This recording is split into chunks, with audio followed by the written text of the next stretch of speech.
Like previous chapters, we're going to take a look at how we can enhance beauty in After Effects without first going to third-party tools.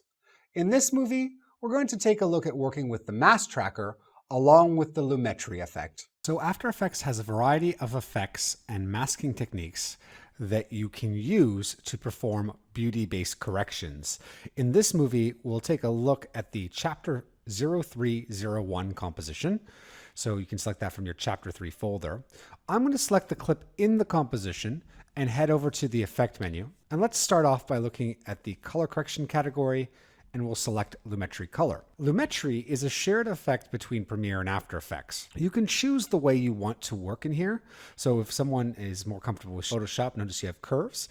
If someone is more comfortable with video-based color correction, you've got your color wheels. So the basic idea here is that you can go to any one of these panels and work the way you want. Now, if you have the latest version of After Effects installed, there's a new section called HSL Secondary Adjustments that have been included as well. And if I hit the disclosure triangle, I can actually pull a key from this shot. So I'm going to sample a color from the lady's face. I'll select the eyedropper, and once I click here with the eyedropper, you can see here that I've selected a pixel. Now let's select another one. I'm going to add another color to the mix by choosing the eyedropper next to Add Color, and we'll select a brighter pixel. But to see what I'm selecting, I'm actually going to bring up the Info menu, which I can do by going to Window Info. And as I have my eyedropper over the scene, I can see what I'm selecting. I'm just going to hit this Escape button. I'm going to click on the eyedropper and hover over the composition window, and you can see the pixel that I'm currently over.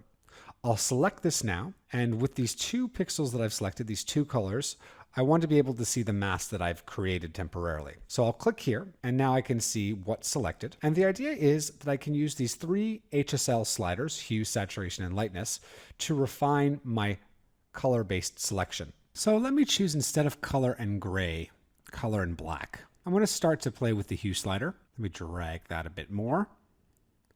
If I start to drag the top triangle, just notice what happens to the range of colors selected. Now I'm going to drag the bottom slider as well.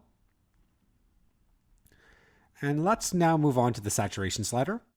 See if we can get a bit more of the cheeks. And I'll start to now play with the bottom triangle. Now onto the lightness slider, where we can refine it even more. And we can see that there's a few extra pixels in the hair that we can refine here by just playing with these sliders and being patient. Now, besides these sliders, I can refine the selection by denoising the shot and also introducing a little bit of blur. So I'll add a blur of 2, and let me go back and turn off the Show Mask button. This is now the time where we can change what we have selected, the HSL corrections, and this is all done in the correction section. You have a choice here between a one-way and a three-way color corrector. Let's go to the one-way color corrector and start to play with the contrast over here. I'll follow that up by changing the hue to change her skin tone. We can also play with the temperature, the tint, and as you see here, sharpen.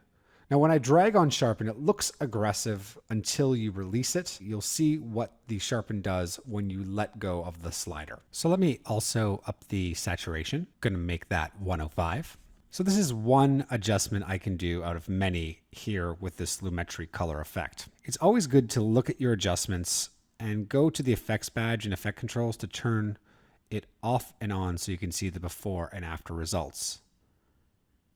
Now, if the colors in this shot were so similar to something else, like this, let's say the pole was really similar in color to the skin tones of the woman, I could do further isolation by combining shape masks with this HSL secondary selection. Just keep in mind, this is just a taste of how you can use After Effects' built-in tools for beauty-based correction.